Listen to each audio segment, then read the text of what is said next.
Especially if he's 2025 Carabao Cup champion. You can already see like the banner on the telly when they show Big Ange in the crowd. 20 Walking out with the trophy out to the MCG. Parading with the trophy prior to kick off. This one's for all of you.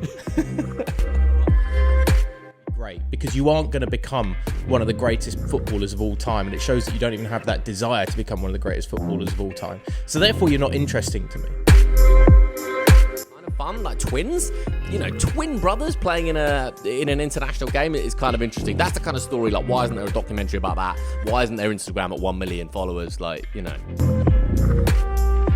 To not another sports pod, episode 32. Myself, David, and Mr.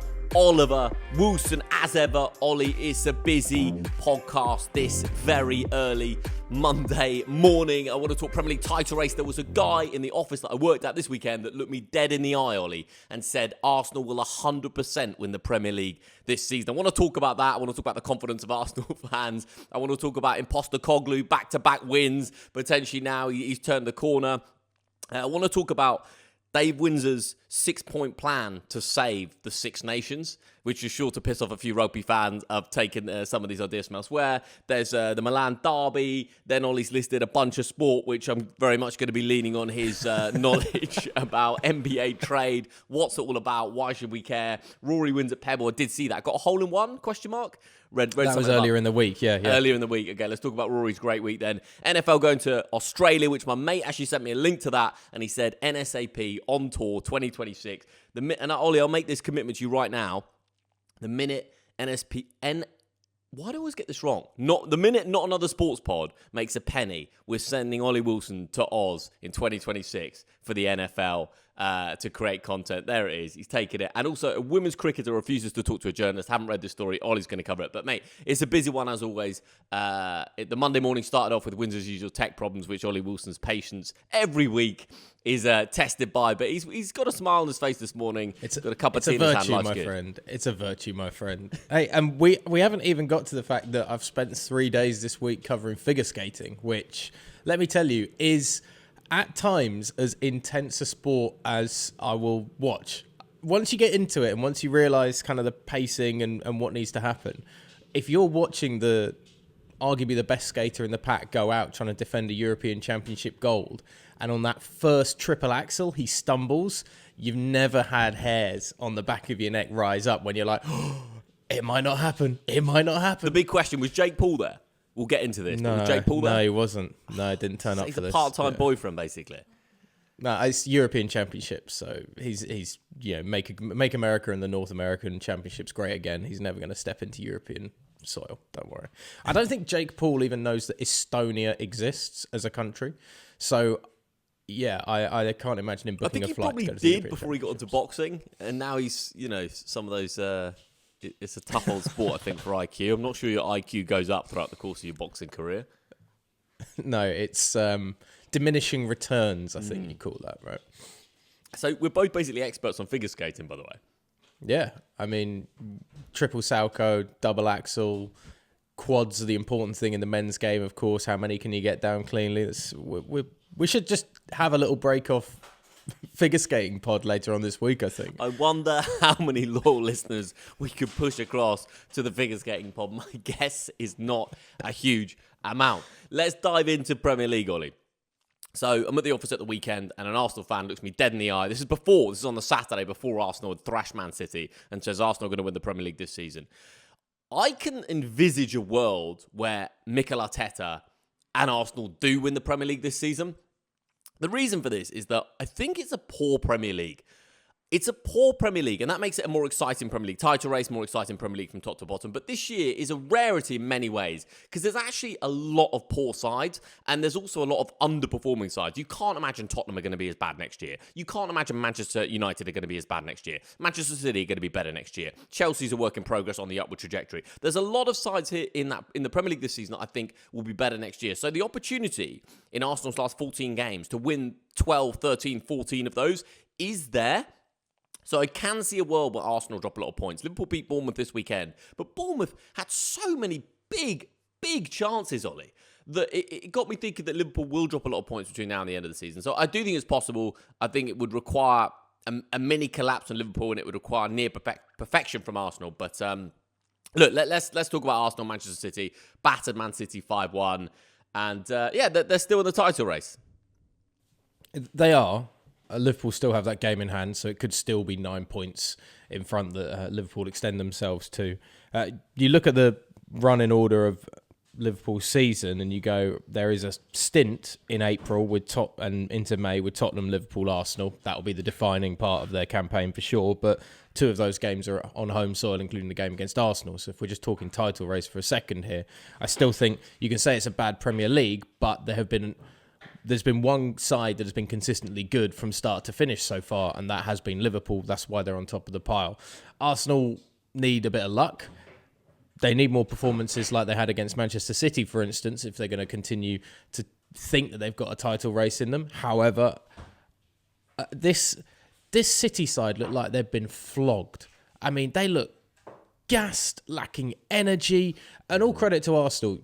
Really vibrant performance. I have to admit that I only saw highlights of the first half and the second half because I had a torrid migraine on Sunday that literally kept me in a dark room from 2 o'clock till about 5:30, and then I tried to venture out and then went back, and horrible. I could feel the sympathy WhatsApp messages coming in for the Not Another Sports Pod listeners. The cards are going to be in the post at HQ NSAP.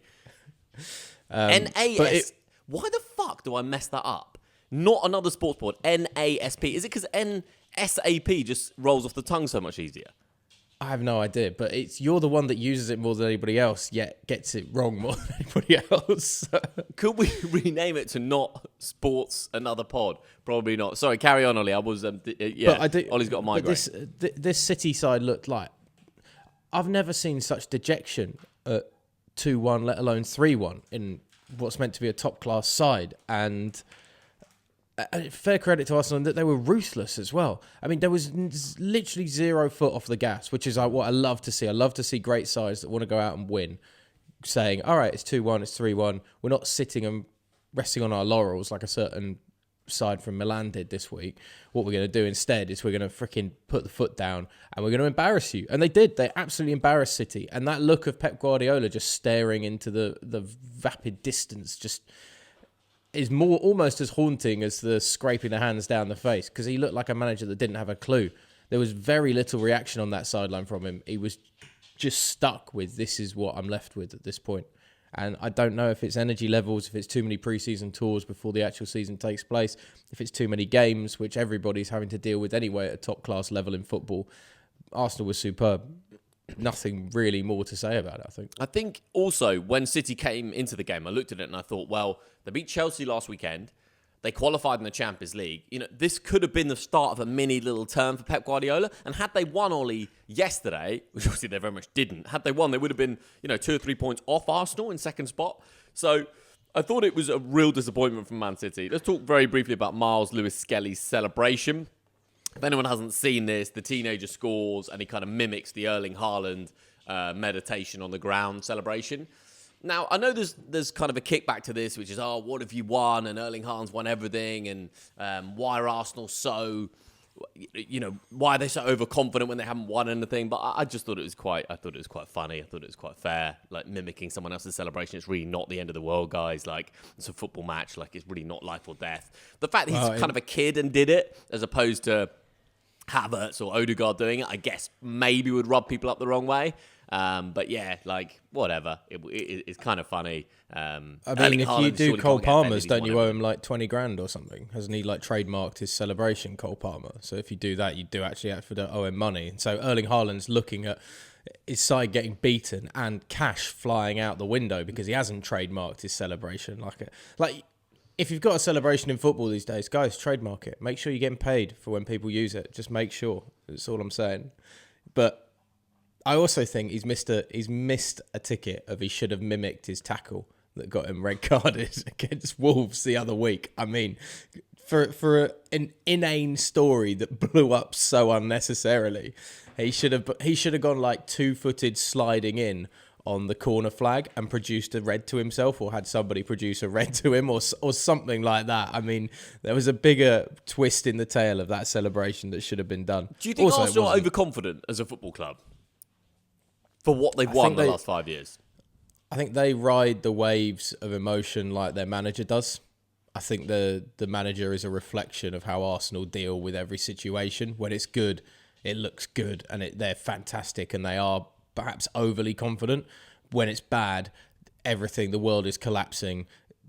Nothing matters in football except for the fact that Arsenal are suddenly going through the worst period that we've seen in 15 years because Arteta's emotions reek of that. And then the players seem to take that as well. And I think it's just more that than anything else. I think they just ride a roller coaster, which I wouldn't want to be a part of as a football fan, let alone as a football player. It must be very difficult. Tottenham, back-to-back wins. Ange Postecoglou, I still think with the two upcoming games, I think it's the biggest week for Postecoglou's Tottenham career. Away at Liverpool in the Carabao Cup, second leg, they got a 1-0 lead from the first leg, and then away at Aston Villa in the FA Cup. I think you lose those two games, I think he's in big trouble. I think if he wins the Carabao Cup game or gets a draw or somehow qualifies on penalties, I think everything to do with Ange Postecoglou changes. I think if he can take Tottenham to a Carabao Cup final, I think it doesn't matter if they avoid relegation by goal difference or they lose almost every game the rest of the season. I think if he can take them to the Carabao Cup final, that just buys him until that final, no matter what happens.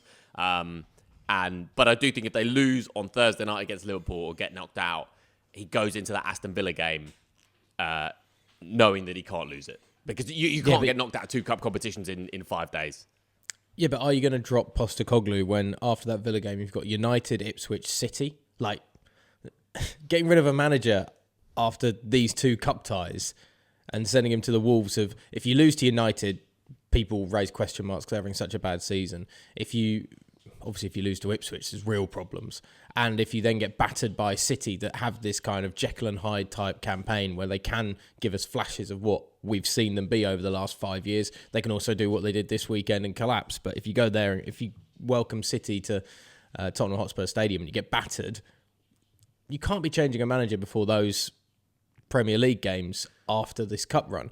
I do think, I completely agree with you, if Ange gets him to a Carabao Cup final, then he's bought himself a lot of time. If he wins a Carabao Cup, he's bought himself the end of the season and then some. But is there a statue? This is not a joke, by the way. Is there a statue of him somewhere if he wins the Carabao Cup? Not a chance, no. Not a chance. By the what way, a ludicrous insult of a question to poor Tottenham fans that is. I think some of them will be up for it, mate. We've spoken to a Tottenham fan recently. Like, I reckon if they win the Carabao Cup and you got an Ange Postecoglou statue, the big question for me would be, so this week, yesterday I saw Ange Postecoglou smile.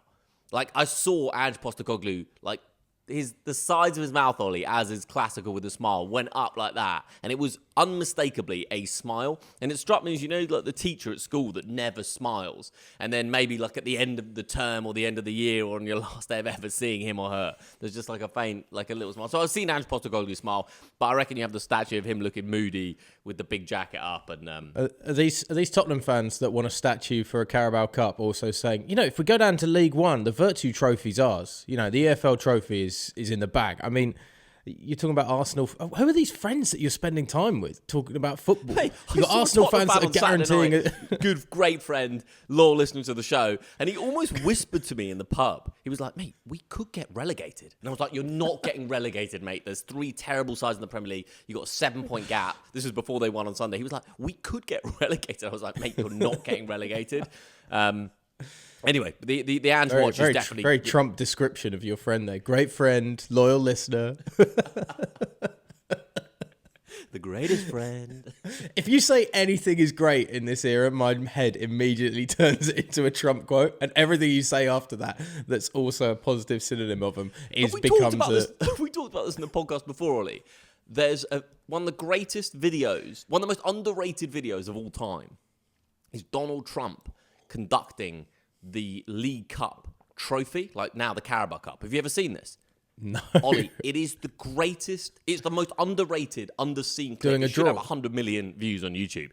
Donald Trump, I think it's in the 90s, basically conducts, like pulls the balls out the pot for the League Cup trophy. He's in the UK for some reason, and it's like, I don't know who's with him, but I'm going to dig it out, and possibly so before the good. League We'll Cup put final, that. we'll do a bit on it, and we'll add it to the video, because it's just the craziest thing ever. Right, let's wrap up on Premier League. Do you want to talk, can I just talk John Duran to Saudi Arabia before we go on to the Milan derby? just give Forest their flowers as well for winning 7-0 on the weekend. I mean, this season is just such a bonkers one for Forest fans. Like, there's no chance that they're ever expecting this to have taken place. Is this the banana pancakes, by the way, Windsor, that's going down right now?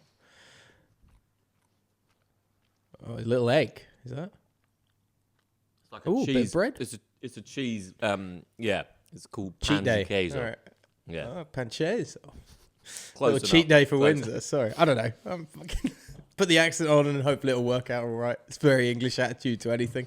What a season!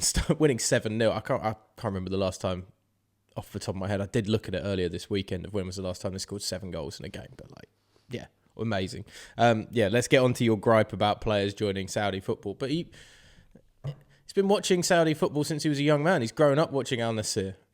Dave, I mean, that quote can't be real. Tell the listeners what that quote is, Ollie, because I looked at it and I was like, that's not real, mate. So this is a quote. So this is John Duran's gone to Saudi Arabia. He's gone to Al Nassr. Al Nassr, yeah. Yeah, for 71 million British pounds.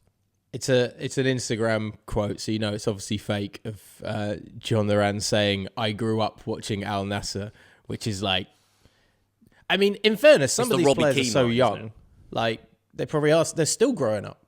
So I mean, they are technically growing up watching Al Nassr. Probably still got posters in his bedroom. He's that young. Here's my rant about this, Ollie.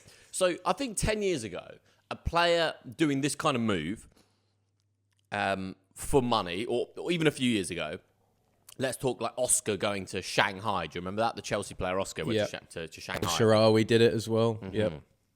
So it would have just been seen as you are a greedy man. And now there's like a new wave of a school of thought that is people get into football and become professional footballers for many different reasons. Everyone has different kind of motivations. You have no idea how many members of his family, of his community, he's potentially financially supporting. And you don't know what's going to happen. And it's about making as much money as you possibly can. And that's kind of like a weighty thing now that's said by a lot of former pros. And everyone says, well, wouldn't you go there to 5x your wage? Everyone would do it. And that is kind of like the mainstream. That's the mainstream school of thought. But I think it's gone back. That move for me has gone back to you are just greedy. Like that is just bloody greedy. Because the idea that massively increasing your wage changes your life, that's true of you or I, Ollie. If you doubled what you earn in a year overnight, that fundamentally changes your existence. It changes your relationship with health. It changes like where you live. It changes what you do on a weekly basis. It changes your holidays. Changes your ability to spend more money on health or your fiance or your family or your wedding or your like how many kids you might want. Like that massively changes your entire life. But once you reach a certain level, it doesn't. And John Durant, mate, you're 21 years of age. Like you've got a 10-year Premier League career ahead of you. You are going to earn massive, massive money. Enough money to look after yourself, your family, anyone connected with you in a reasonable way for generations, as long as you're not a fucking idiot about it. So don't give me that I need to move to Saudi Arabia to earn this amount of money because otherwise I'll be some impoverished man on the street. You won't be, mate. Like you're on the brink of tens and tens of millions of pounds. As I say, invested correctly, that's buying like 10, 20 houses a year for like everyone you know. So I'm sorry, but I've gone full circle on this. I don't buy the new wave. I've seen a few like ex-pro footballers talking about how this is so acceptable because everyone's got different motivations and he's supporting like huge communities. I don't buy any of it. It's just greed. There's nothing more to it. It's all greed, Dave. No, it's all greed from top to bottom in the whole of sport. And this is something that has become very frustrating about modern sports viewing in general, is that we talk so much about money, whether it's prize money or, these crap boxing fights between Jake Paul and Tyson. Everyone goes, well, Tyson walks away with 50 million in the back pocket. It's like, yeah, but when is the outcome of sport been about money? And to be honest, you've got to look at any player that goes to Saudi Arabia, goes for a big money move or anything like that, particularly at a young age, and you just go, right, if you want to be about money, fine. If you want to make as much money as you can, fine. But that makes me care so much less about you that you become more irrelevant. And do you know who makes the most money, Dave? The people that make the most money are the ones that want to be great. And greatness will always make you more money than taking the fast buck. Now, the fast buck that John Duran and someone like that is going to take is going to make them more money probably than they would have dreamed of still. And that's the unfortunate side of it. But Cristiano Ronaldo moved to Saudi Arabian football after he was arguably and very much in contention of the greatest player of all time. Lionel Messi moved to MLS because he's already made his name as the greatest player arguably of all time. Michael Jordan makes more money than sense, more money probably than God, but he makes it because he was all about being the greatest, and that will always make you more. And we just need to slap aside now anybody that takes these sorts of moves early on with like ambivalent irrelevance in our lives as sports viewers, because it's not interesting. It shows a lack of desire to be great because you aren't going to become one of the greatest footballers of all time. And it shows that you don't even have that desire to become one of the greatest footballers of all time. So therefore, you're not interesting to me. Of all the problems I have with Manchester City or Pep Guardiola, you cannot admire the fact that Pep Guardiola definitely has this bee in his bonnet of wanting to be the best manager of all time and is willing to go through this sort of emotional trauma and emotional stress and go to these big clubs and continue to do it at different places to ensure that that legacy remains. I've done it at 3 of the biggest sides on the planet. I've brought history to City that I would never have, that no manager's ever done before. And I've done it in arguably the greatest footballing league on the planet, the Premier League. Whether he's helped by the financial cases or not, you still have to win it, and you have to admire greatness. You don't have to admire this, and we should. It's like calling out somebody that says something horrible on social media or something like that. There shouldn't be like an uproar of "oh my god" and draw loads of attention to it. It should be, "Oh, like you're dead to us now." Like your level of attention is I mean, haven't heard a word about him for 6 months. Haven't heard a sniff. Ivan Toney could be having the greatest season of all time in Saudi Arabia, and or he could be just sat in the corner of his apartment being miserable. It doesn't matter to me. I just don't care about you now as a football player, because I don't see you being one of the people that wants to go and push yourself to be as good as you can be. You want to just go and take money, and if you want generational wealth, that's fine, but that has no impact on me, and I don't care about the money. I don't care how much money Rory McIlroy earned this weekend. I didn't care that Justin Rose had a putt, he hit a 3-wood from 15 yards off the green like a putter and rolled it in on the 18th to take joint third, I think it was, at Pebble Beach this week. And they said, "Oh, that's $1 million putt." And I'm like, I don't care about that. I care about the fact that it was a freaking great golf shot. The money is irrelevant to us as fans because we have no connection to it at all. It's only relevant to the players. And the more we continue to talk about it, the more miserable talking about sport kind of gets, because we're talking about people that clearly don't give a shit about what we want, which as supporters is to see greatness and to see our clubs, the things, the players and athletes that we love, winning trophies and medals.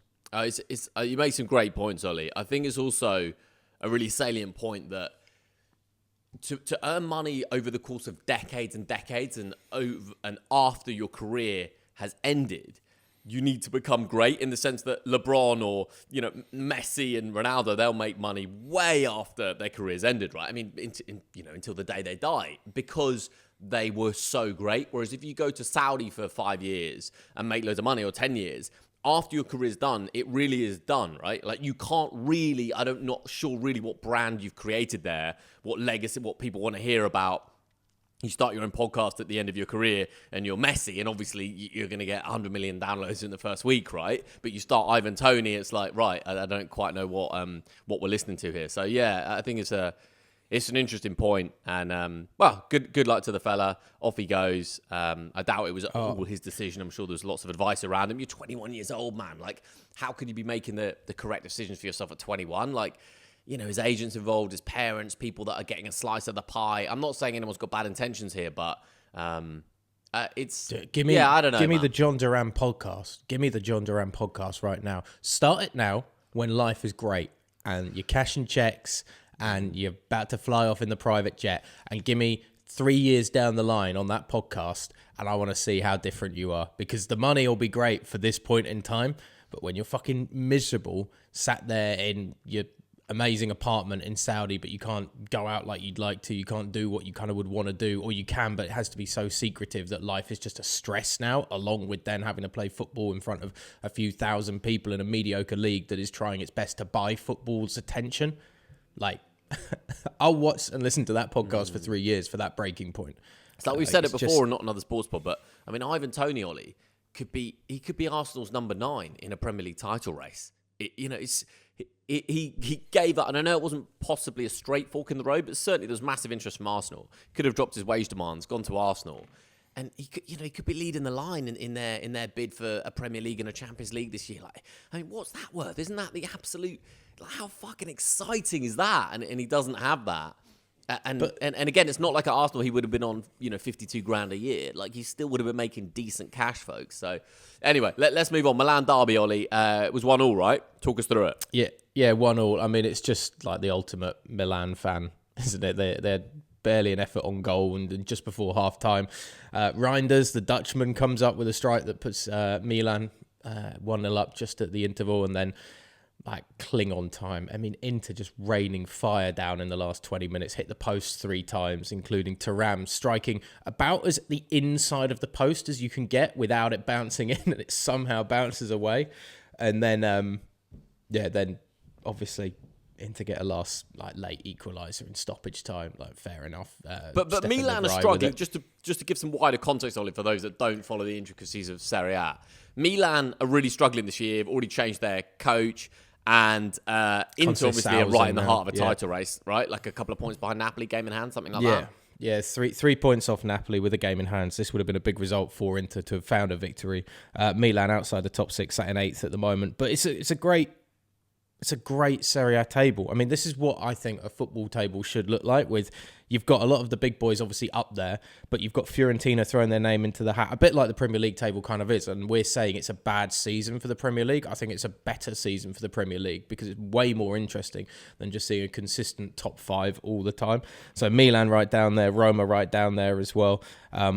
In terms of like that mid-table battle, trying to force themselves back into Europe. And then the top 6 is Lazio, Fiorentina, Juve, Atalanta, Inter, Napoli, which is basically like 90s football plus an Atalanta side that are as entertaining and as good a story as any 90s football story that we've ever had. So what's happened to Atalanta, Ollie? Because when I checked like a month ago and they were banging a title race, and now they're not.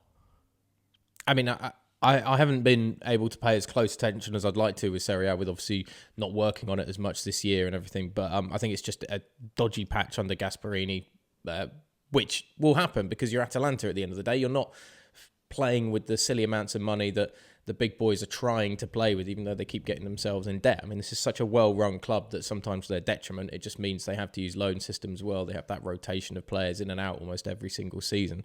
So it's just hard to have that level of consistency. Also, you've got a Champions League, obviously, that's added more games to the schedule as well. So there's maybe a bit more fatigue in that run as well. But like the way Gasperini has his system and his organised style of football that he likes to play, I wouldn't necessarily count out them pushing further back into that top 3, top 4 later on in the season. It's still the best. We were talking about great documentaries. The Gasperini era at Atalanta would be a phenomenal documentary. I still need to get back to you on this, but I did think the Diego Simeone era, Atletico Madrid, because he stayed there so long. I think he's the longest reigning head coach. I mean, he's been there so long, longer than any other coach at a top club in European football. Before we move on to other sport, Jamie Carragher made a point this week that I thought was interesting. I wanted to pick up on. Is this an all-time low for Premier League goalkeepers? Because Premier League goalkeepers are crap these days, and I don't quite know why. Like, they're always making errors, and it just looks so messy. And there was a kind of debate on Sky, is this because everyone wants to play out from the back, so the goalkeepers actually look worse than they really are because they're making so many mistakes because they're forced to play like they're, Beckenbauer or something? Or is it just things come in waves? Sometimes you have like a period of great number 9. Sometimes you have a great era of wingers. And at the moment, the Premier League just doesn't have many great goalkeepers. I mean, I could name sort of 4 or 5 goalkeepers in the Premier League that I think are good. And the rest I think are like bang average. Well, it does show that you've got things like James Beadle at Sheffield Wednesday, who's on loan from Brighton, being linked to a potential England call-up and like a Championship goalkeeper being involved in an England setup would, like, same with the lad at Burnley. because Burnley have only conceded, 10 goals this season in a league campaign, which, by the way, as one of the greatest defensive campaigns of all time, you want to talk about Mourinho and the Chelsea years and the park in the bus, Burnley this season are putting on the best defensive football performance. Like, we're talking Baresi, Costa Curta era of quality through a championship season, which is 7 goals a game almost guaranteed at some points in a season. So, not often Burnley are going to get spoken in the same sentence as one of the most iconic backlines in football history.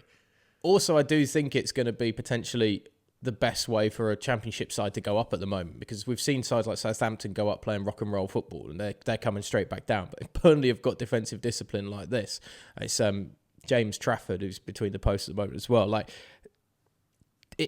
you can't not throw his name into an England hat if he's conceded 10 goals, even if it is in the second tier of English football. Like, it's unbelievable. And I do think we have a problem with wanting goalkeepers to be able to play with their feet as much as their hands, in that it's a nice idea having the goalkeeper pass it out from the back and everything, but at the end of the day, you want him making saves. The number of goalkeepers now that don't... Remember Peter Schmeichel, obviously trademark, just go big, get everything out. And I don't see that from many goalkeepers anymore. Even Mike Maignan this week, closing down Dumfries on an effort, and he doesn't go big. He kind of does that arm out and turns the shoulder, which makes you actually quite narrow. And I know you're protecting yourself, and being a goalkeeper is a brave job, but give me the psychopathic goalkeeper that's just going as big as Alisson possible. does it. He's probably the only one, I think. But he's the best goalkeeper in the Premier League, I think you'd say. So. Sure. Ollie, my 6-point plan to save the Six Nations, I've just realised that it's probably only a 3-point plan, so I'm going to have to lean on Ollie Wilson's creative genius in sports broadcasting and narratives to fill out the other 3. So the Six Nations started this week, Ollie, and unless you're in a pub in Clapham or you're a massive rugby fan, you're just not really going to know it happened, right? I mean, BBC Sport will try and shove it down your throat, but essentially it doesn't transcend its own sport. And it always, I'm not a massive rugby fan, but it does always make me sad when legacy sports that have existed for over 100 years, are facing a very uncertain future, to the point where in another 100 years, I don't quite know how they exist. So that does make me sad. And, rugby can be hugely exciting, and it's a legacy sport. So just on the Six Nations briefly, because I was doing some research on this and I didn't really realise this. So it used to be the home nations. And it started, Ollie, in 1883, like 142 years ago, when it was the home nations, which is crazy. Like, for so many things are so new in the world, and that is so long ago. And then it became the Five Nations in 1910, when France joined, and then it became the Six Nations in the year 2000 when Italy joined, right? Now, my first thing to say here is, Ollie, that is too slow, that progress. Like, the world of sport and the world moves like in the blink of an eye. You can't be adding one nation every 20 years, or it's too slow. You've got to evolve and move quicker than that. It's so stagnant. So anyway, this is, and I'm sure there'll be rugby fans listening to this. And by the way, I asked in a couple of WhatsApp groups this weekend, asked some of my friends their ideas to kind of improve the Six Nations, or how they thought rugby could stay relevant. And so I'm leaning on this a little bit. My first thought is this.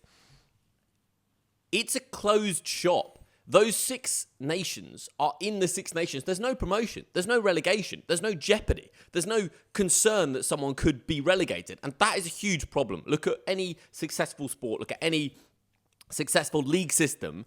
And of course we're going to look at football here, because football's the prevalent sport in the world, and it's been so utterly successful. You must have the jeopardy of relegation. So the first thing I would say is such an easy one, and that is you relegate the 6th place side, or you relegate the 6th place side and then directly, and the 5th place side has a playoff against someone coming up. It gives a smaller European nation like a Portugal, a Spain, a Georgia, in which, and in those countries, rugby's kind of more up and coming, the chance to compete. Would one of those sides get in the Six Nations and get absolutely battered every other week? Or possibly yes, but it is what it is, and I think that would be an obvious one.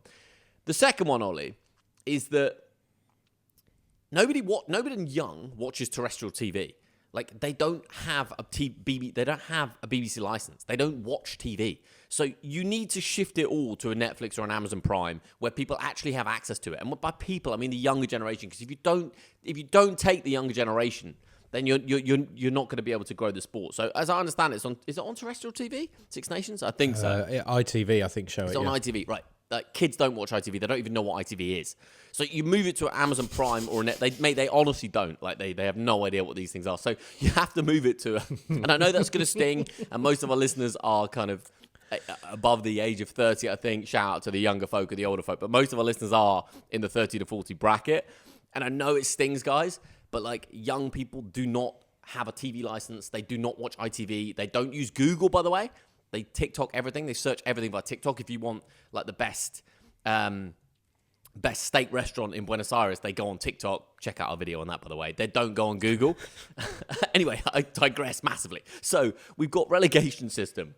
We've got moving it to Amazon Prime. Then I also think somehow you conjure a way of interviewing the players like pitch side, and that's been successful in a lot of sports. It's quite American, isn't it? But I think you somehow get like a battered and bruised, bleeding rugby player and you shove a microphone in his face. Ideally during the game you find a way, but somehow you kind of create that interaction and you create some kind of documentary that will boost it. All right, I'm up to 4, Ollie. Help me out. I don't agree with anything that you're talking about at this point. I certainly you're such a purist, Ollie. You'd probably bring it back to the home nations, mate. You'd probably be like, we started this in 1883. You'd eject France and Italy and take it back. It's like you're in my head. Have we become so predictable on NASP after just 32 episodes? Look, I'm here to make the Six Nations great again, and we need to close the borders. We need to isolate it. No, what tariffs on Italy and France? So I understand what you're saying. Relegation promotion makes it more exciting. It gives it jeopardy, right? But the Six Nations has never been about relegation and promotion in that sense. It's never been about jeopardy. As you say, it started with the home nations. It was about the home nations tussling it out for bragging rights. And again, let's go back to what we were talking about earlier. What makes sport great? Things like success, winning, trophies. And something like home nations bragging rights, massively important thing. I mean, good friends of mine are English and an Irish woman, and their household during Six Nations is always just really entertaining with like barbs at each other during it. My English mate's kind of getting annoyed, for instance, this week that his Irish fiancée is now got bragging rights over him for the next few weeks with Ireland beating England this weekend.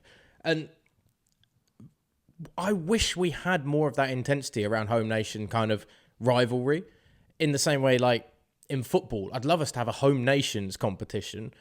It would highlight, if England didn't win it, the disaster of the England football team continuing. But also it would just create that animosity again between the home nations in like a sporting factor. I don't want it to be Scotland, England and Wales at each other's throats all the time. But I like the idea of there being that, yeah, you're our neighbour and we're going to get one over you at some point.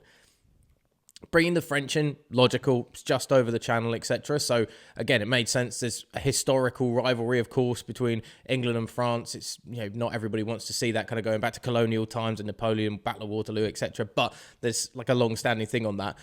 And Italy made enough strides as a rugby nation to be prevalent enough that it's worth having them in there. I just think the whole thing, taking it almost away from terrestrial TV where nobody associates sport, I think might be one thing, because I can't Spanish football. I don't know anybody that watches that on ITV. Unfortunately, Spanish rugby or Spanish football? No, Spanish football. Yeah, right. So they've got a few La Liga games a year, don't they? Yeah, and they had a championship. They had the England, the Sheffield Wednesday Leeds game the other day on championship, etc. You didn't even know that they showed that. Yeah, Sunday afternoon they had a championship game on. So they've got a little bit of sport, but nobody associates ITV with sport anymore because we have become so locked in, as we touched on actually last week, of where do I go for Formula One? I go to Sky F1 because it's a channel dedicated to that. Where do I go for, Sky Rugby might be the way to go forward of giving Sky these rights and seeing what they do with it. The only thing is that not everyone has Sky. You're moving it away from making it open to everybody. There's got to be a better way to open it up to more viewing public without necessarily just handing the keys over to pay TV, right? It's a really difficult one because I wouldn't say let's give Portugal, let's give Spain a chance. The only nation that should be given a chance really is Georgia. If you look at the Rugby World Rankings, I did a little deep dive into this. Georgia are sat in 12th. Wales are 11th right now in the Rugby World Rankings. Italy are actually 10th, so they're above the Welsh. And you look at the last Rugby World Cup, and Italy finished third in their group, only 5 points behind the New Zealand and France, which is obviously a very difficult group to be in. But look where Georgia and Portugal finished. They had 6 and 3 points. Portugal finishing above Georgia, Wales top of their group, Fiji and Australia behind them. So actually, when it comes to big competitions, at least in the last Rugby World Cup, we're looking at the likes of Spain, Portugal, Georgia being way adrift. So expanding it to make more crap rugby isn't the way forward at all. We've seen that and said that about so many tournaments, including FIFA World Cups. Bringing in more teams, it grows the game, but it dilutes the quality of the game massively. And it means we have more games that fewer people actually want to watch more than anything else. So I think having a consistent rivalry of the Six Nations is the best thing to still happen and keeping it a closed shop. Now, a European Championships might be better to have something like that. I mean, we don't complain about Australia, New Zealand, South Africa having their rotation. Nobody says, oh, the Southern Hemisphere needs to get more nations involved. Yeah, maybe some of the island nations like Fiji, Tonga should have their opportunities more often against the big boys, but there's very little complaining about that. I think just rugby has got its corner of the market sorted, and it's a bit like golf that it might just struggle to compete with the globalization of sport more than anything else, and it just might not have enough fans that makes it worthwhile, and that's okay. Knowing where you are is okay, and having a loyal fan base that love the sport, I think, is actually better than trying to open it up and make it an everybody's game type thing. Does rugby just have... Is rugby in an impossible position, Ollie? Because the core element of rugby is big hits, is a physical game. On some level, even though it's a byproduct rather than a direct intention like boxing, like physicality is a huge byproduct of rugby. And in like a modern world that we live in, it's going to be extremely difficult to square that with a younger generation in terms of participation. And if you have no participation in a young age, then you're later going to have very, very little viewership. And maybe rugby can look towards the NFL here, no? Because obviously the NFL's kind of got I mean, I don't know, you tell me how they're dealing with the, concussions, and obviously this is a big topic, right? So how are rugby going to deal with the fact that parents do not want their kids to get bangs on the head? Like that... You don't want that as a parent, so less kids are going to be participating. And back in the day, it was obviously a bit more like, kids were, I don't know, come back by tea time, do what you want kind of thing. And it's a bit more, parenting's kind of changed and understanding of... Send them out into the wild and don't play in traffic. But it was something like that. They'll probably turn out okay. And now it's, and now it's a little bit different, and rightfully so. Yeah, I don't know. The head injuries thing, is that not just an impossible situation for rugby to deal with? No, because go and look at what boxing's doing with the celebrity boxing. Like, the kids love that. I mean, I remember being in Miami a number of years ago, and they had a Jake Paul KSI fight or something like that. This is very early on. We're talking like 2019, 2020 sort of period. And there was an actual boxing fight after this Jake Paul KSI undercard fight. And some people I know that went and said the number of kids that left after the undercard and didn't stick around to watch the main fight was insane. So boxing has worked out how to take a far more barbaric sport in terms of violence, head injuries, and long-lasting problems afterwards.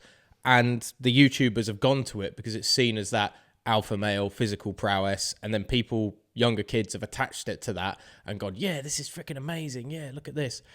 Rugby needs stars more than anything else. Like, I am not a huge rugby fan in terms of, again, when it comes around Six Nations, things like that. You and I are generally working on football. It's the middle of the season. We don't get enough time to sit down and watch it, maybe catch some highlights or the odd game if we're seeing friends or something.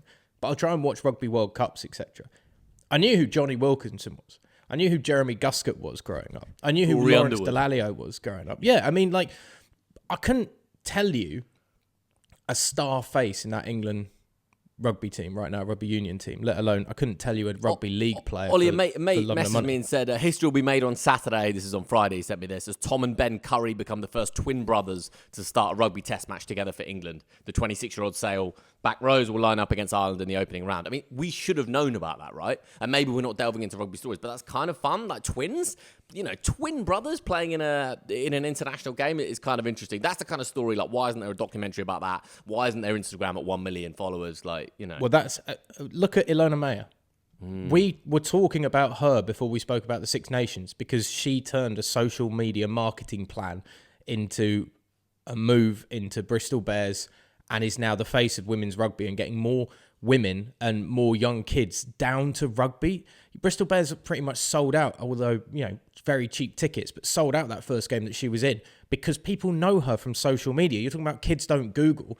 Well, have a marketing plan that some of these athletes in rugby need to realise, I need to do something like this, not just for my own personal brand, but for sport as well. And I don't like it. I don't care personally in my generation about TikTok and Instagram or anything like that. I'm not going to follow Marcus Rashford or anybody on social media, but the younger generation are. And if you don't have faces to carry a sport, and again, someone like Michael Jordan back in the day with the NBA was huge because they had Larry Bird, they had Magic Johnson, and then the torch of being the face of that sport was passed to MJ. And it was so important to have that face, to keep that running. And it's something that the NBA is lacking a little bit right now, is that there's loads of kind of faces, but LeBron's 40 years old, it doesn't work. The NFL has Patrick Mahomes right now. He's the next face after Brady. The torch has been passed to him. The Americans understand that having that key great figure, just continuing the interest in the sport with the general fan, the person that transcends it. And we're very lucky in football that we get a lot of those players that transcend it. But rugby doesn't have that, I don't think, right now. And if I'm wrong, I could well be wrong, but I'm your general sports fan that loves sport. And if I don't know, that's a problem. I completely know agree. who Ilona Meyer is. I don't know an England rugby player. Yep, completely agree. Let me just read out some of the other stuff that my mate said because I thought it was quite interesting. Apparently, this is a big topic in Wales, how football has overtaken rugby as the national sport in Wales. And I'm just reading out some statistics here. Football surpassed rugby union in popularity and participation in Wales. A 2022 study revealed that 17% of Welsh adults play football, while only 8% now engage in rugby union. And among children, this is even more, the disparity is even more pronounced. 40% of kids play football and 14% play rugby. Obviously, more kids play sport in general. That's why that percentage is up. But that's a problem if you've got 40% of young Welsh kids playing football and 14% playing rugby. And it didn't used to be like that. I mean, rugby used to be the national sport of Wales, and it's not the national sport.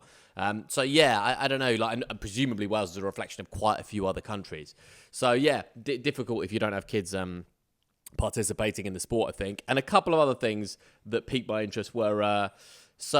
Another thing you could do with rugby is there's obviously 15 players in rugby union, which makes for quite a tight game. There's lots of kicking. I mean, the last time you watched rugby, you wouldn't, there's not so much free-flowing, attacking, open rugby, great tries. This is a fundamental change. This is kind of a VAR type change to the sport. But if you took 3 players away and made it 12 on 12, which I know they've got rugby sevens, etc., you might create a more open field and possibility there.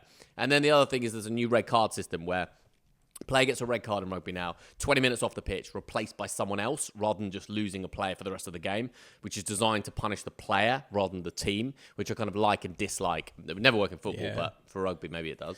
What I think you need to make an amendment to that, and you have, 10 minutes with the team down a man, and then that player can have a replacement come on after those 10 minutes. I think that would be a better way to do it, rather than not gaining a numerical advantage at all. At the end of the day, if you've been sent off in rugby, like in football, you've done something pretty heinous. For your the team has to be, the team has to be punished for it as well as the individual, because it's not an individual sport. So it shouldn't be just the individual that takes the hit. It should be the team that still takes the hit, because you don't score a try and it doesn't go into Dave's column. It goes into England's column. So in the same way, anything negative that happens on the pitch has to be reflected on the team as a greater punishment. Because, again, the more we isolate individuals, the less it becomes about a team sport, and the less we get those great stories of teams coming together to create something superb. Instead, we start just thinking about every individual player on an individual basis, and that's just not the point of team sport at all. And no great team has had terrible chemistry. There'll be an exception to that proves the rule kind of thing. But every great team has been built on a great team bond that then carries them through into greatness. So yeah, I'm not having that. That is genuinely a terrible idea. All right, this is the part of the pod where we enter Wilson's world, as it was, and yeah, Ollie, let's rattle through a few topics then. I've got NBA trade, I've got golf and Rory, NFL going to Oz, and women's cricketer refuses to talk to journalists. So yeah, let's start where you want to start. NBA trade? Let's start with the NBA trade because, I mean, we're talking about players with greatness, etc. And this is, if you're not into the NBA, it might not seem like a big thing, but this is something that if you're in America in particular right now, this has been the biggest talking point for the last 24 to 48 hours. And the fact that it's happened in the down week of the NFL playoffs is pretty interesting to me because the NFL doesn't have a game this week. We had the conference championships, the semifinals last week. We've got the Super Bowl next weekend. And in between, the NBA just goes, hey, we're going to make some news too. So Luka Dončić has been traded from the Dallas Mavericks via a 3-team trade, which gets all very complicated. But the end result is that Dončić is going to the LA Lakers, team up with LeBron James.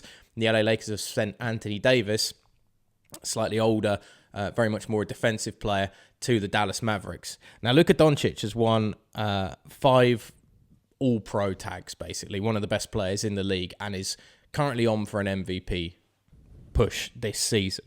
There are something like only 5 active players that have 5 All-Pro kind of first team end of season awards to their name, and they're all the great ones like LeBron, like Giannis Antetokounmpo, etc. They're all over 30 as well, though. Now Luka Dončić is like 25, been with the Dallas Mavericks for ages. He is an unbelievable basketball player out of Slovenia, like potentially one of those, the face of the league, MVP runner. There's he and Nikola Jokic that at the moment are considered 1 and 1A as the best players in the league right now. And for the Dallas Mavericks, who've had him for the last 5 years, to suddenly trade him to the LA Lakers has kind of bamboozled so many people. This is the equivalent of Barcelona having Lionel Messi and then trading Lionel Messi for Sergio Ramos with Real Madrid, and everyone's gone, why is that happening? What? And there may have been a problem with Dončić kind of not wanting to get basically a supermax contract, $136 million contract with the Mavs, and they didn't necessarily want to pay him. He has had some injury problems over the last few years, and the Mavs GM has come out and said, we back basically defensive players because we think defensive basketball wins championships more than offensive basketball, which is why we want to bring in one of the best defensive players in the league, Anthony Davis, and send out Luka Dončić. But it is genuinely one of the biggest stars in the game right now, being traded like for like with a very good but not great player. And if Luka Dončić wins an NBA championship with the LA Lakers before the Dallas Mavericks win with AD, it is going to look like one of the worst decisions to take place in US sport, I think. Is the trade, Ollie, why does that work in basketball but not work in any other sport? Well, it works in American football as well. Are they doing okay, so it's just American sport in general? Yeah, because it's because of the salary caps. Because you can't really buy players, etc. Sometimes you get trades plus cash, which is quite a unique thing. It happens more, I think, with coaches than players, etc. But it's because the players are locked into their contracts as part of a salary cap. And so if you trade, say, for a player who's on big money, you have to take their contract in as well, which then means you have to rejig your salaries to be able to fit them into your salary cap without having to then pay the penalties of the salary cap, etc. So it just takes a lot of financial fiddling. And it also means like, okay, well, we'll give you 3 players that will add up to this 1 player and we'll work it out that way kind of thing. So that's, or they get somebody in who's got their contract is about to finish and then they say, right, we're going to give you a new deal or we're going to renegotiate your deal as soon as you come in to make it work. So that's why trade works. But I just think it's one of those ones where you wake up in the morning And if you're a casual NBA fan, like I've very much become these days, it's like that. Oh, my head is very much turned now, and it's not an understatement. Like AD is one of the best defensive players in the league, but it is like sending a Lionel Messi who can pretty much do everything except isn't the greatest defender to a team for one of the best defenders on the planet right now. So it's an attention-seeking move, and there's a lot of people that are going to look very red-faced if things don't go right in Dallas right now. Rory. So, imperious. But hole in one earlier in the week at a different event, right? Because I saw that and I kind of made a mental note to mention it on the pod, but then he's gone on and one event later in the week. Well, same event. So Rory holes in one at the 9th at Cypress Creek. So the Pebble Beach Pro-Am, they play a round at Pebble Beach, a round at Cypress, a round at Pebble, and then they have the last round at Pebble Beach as well. So they bring this other great golf course that is just round the corner in Monterey, California into it too. Shane Lowry actually had the best hole in one this week, which was on the 7th at Pebble Beach, which is like a 90-yarder that plays out to the sea, downhill off the cliff, down to this gorgeous green that's right on the seafront. And both Rory and Lowry had a hole in one on the same day. So then they provided all the food and drink for the media and the players and stuff like that evening. And it was very cool. But this weekend at Pebble Beach, so it's really the first big one. We had kind of the event in Hawaii, the Century, which Matsuyama won by a record score and everything. But this one at Pebble Beach is the first really standout event on the PGA Tour, because it is at one of the greatest and most iconic golf courses. I mean, Rory himself in his post-round interview yesterday called it a cathedral of golf. And Rory McIlroy doesn't have a great Friday. And then on Saturday, when it's windy, it's chucking it down with rain. I mean, torrid conditions. He's able to post like 7 under, and he makes the golf course just look easy for himself. And then yesterday, there's this hole, has Rory got the nerves? Has he got the bottle? What we're going to see? And I've never seen a golfer look so confident out there in front in the lead when there were so many other great golfers. I mean, going into this final round, Sepp Straka, Shane Lowry, Justin Rose, all within a stroke of Rory or level with Rory going into the final round, plus Glover as well, who was having a great weekend. Tom Kim, who's a really good up-and-coming American golfer as well. And Rory's taking these crazy aggressive lines over trees, cutting corners, bombing drivers 340 yards. And he controlled the whole event to end up winning 21 under, 3 shots ahead of Shane Lowry, maybe 2 shots ahead of Shane Lowry at the end, who was kind of trying to stay onto the coattails as much as possible. And it's big for Rory because it's a huge confidence boost. Never done well at Pebble Beach, so he's kind of ticked that off his bucket list to win there. He's coming into this year, he's worked a lot on his wedge game apparently in the off-season. His wedges were pinpoint into the greens. And it's great also for the Ryder Cup team, because 4 of the best golfers this weekend were Shane Lowry, Justin Rose, Sepp Straka, and Rory McIlroy. It's a big early statement for 4 contenders that are very much surely going to be in Luke Donald's Ryder Cup team going into Bethpage Black this week, of we can play in America, and we can play on a big stage, on a big course, a really difficult course in America, and we can win and dominate the top 10 quite easily. So I think it's a huge victory for confidence for Rory, and everybody is saying this is now going to be the year. This is going to spur him on to finally getting that major. It was dominant, even to the point that he gets on the iconic 18th at Pebble Beach and he pulls out a 3-iron rather than a driver, because he just knows he just needs to make par. He's got a 3-shot lead. Let's not get crazy aggressive with a driver and do anything stupid like we saw him do at the US Open. It's the learning point of, I just need to do this. I don't have to go crazy aggressive all the time, but when I'm confident, I will be aggressive. And it was a really big victory, I think, for Rory, and a lot of people seeing it as a turning point on him and his approach to the big stages of a final day. Love it, man, love it. And also notice he's when I was reading the article, I mean, he's only 35, and in my head he's just been around for decades and decades. And I appreciate 35 is sort of nudging towards 40, but still plenty left in the tank, and hopefully he has a big year then. Ollie, Melbourne set to host an in-season NFL game in 2026, and it will potentially be Los Angeles Rams against your boys, no? Philadelphia Eagles. So, yeah. I mean, I don't know how this is outside leaked. looking in. I mean, Aussies love their sport. Create a great sporting atmosphere, cover it really well. Look at the success of you could name 10, sporting events held in Australia. Like it's just well run, well organised. They understand the broadcast side of things. They understand the fans. It's just Aussies do sport so well. And the MCG is obviously like an iconic place to play sport. So everything outside looking in from me makes a lot of sense. What's the interest in the NFL like in Australia? And is this just part of the wider NFL expansion? We've talked about them, playing games in South America, Brazil and London, etc., etc. Is this the next logical step? Yeah, this is a big step. The big pull for this is that the Eagles have an offensive lineman who's one of the best in the league right now called Jordan Mailata, who is an Australian who used to play rugby. So there's no doubt that the Eagles, if they're going to have a game in Australia, it's always going to be them going because the face of the NFL is there. I actually had a great time at the Pro Bowl a couple of years ago, which is like the All-Star game with NFL Australia next to me. And these guys turned up with like the hat with the corks on, loads of like Aussie sweets and stuff like that. And hey guys, try this. What do you think of these sweets? And the Aussie accent has to come in every single week, by the way. And I didn't do it with Postacoglu, so we've got to do it now. And having... There's obviously a really fun, relaxed angle to the NFL that they don't take themselves overly seriously at NFL Australia, but they still really care about the sport, which I think is a perfect way to look at it when it's not one of your main sports in the country.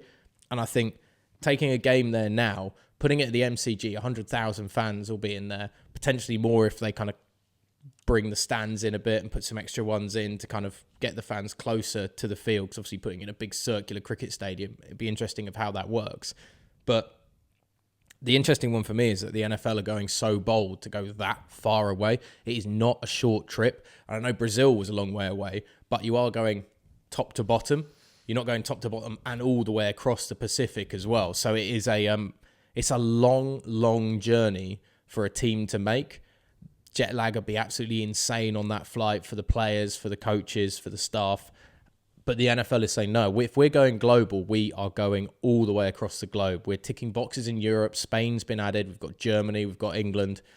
Now we're going to go South America. We've done Brazil. Now it's time to hit Oceania and hit Australia. And it's a very interesting move. It's also crazy that the Aussies have basically released all of this before the NFL really made a big announcement. It didn't come off NFL channels. It came all out of Australian news media. So somebody's let it slip way too early, particularly that it's the teams, that it's the LA Rams and the Philadelphia Eagles, because I went onto the NFL's app and NFL.com and there was nothing really about this, but all of the Aussie news angles and news organizations are, we're going to get a game. We've got the Rams against the Eagles. So somebody's messed up somewhere of letting too much information go over a couple of VBs or something like that. No doubt Ange Postecoglou has been having a chat in his back room in London and let something slip to an Australian journalist. He's going to be back in Oz by then, mate. So he'll be attending presumably.